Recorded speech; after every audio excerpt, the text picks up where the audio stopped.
absolutely no argument to suggest that if it was designed, its likely designer is the biblical God or the Christian God, or that Jesus is his son, or that he dictated a book through the archangel Gabriel to Muhammad in his cave. I mean, these are Zeus-like descriptions of the greater possibilities in this universe. And if we're going to talk about a designer to this universe, let's be honest about what kind of designer this actually was. This was a designer who designed smallpox, which killed 500 million people in the 20th century, many of whom were children.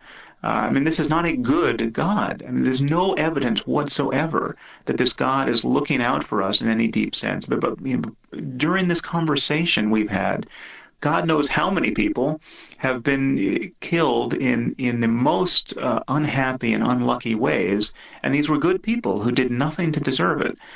This is the universe we live in, where just the most casual destruction befalls people. And so let's talk honestly. If this is a designed universe, if we ever come to the day where we have to admit this universe was designed, let's conserve all of the data and admit that it was designed by something that doesn't care all that much about human happiness. And that's not something that religious people tend to do.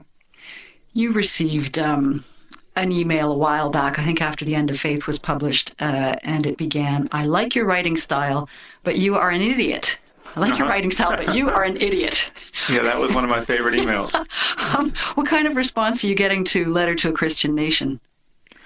Well, it's quite similar to The End of Faith. It's actually, and both books have received a response that has probably been 90% or 99% even positive. I mean, it's incredibly supportive. I think many people would expect me to get virtually nothing but hate mail, and that's just not true.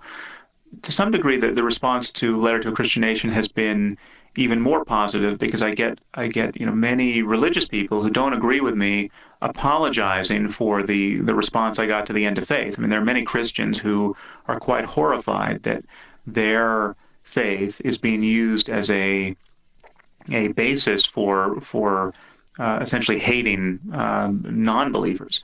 And so that's interesting and not altogether a surprise. But so the response is quite positive.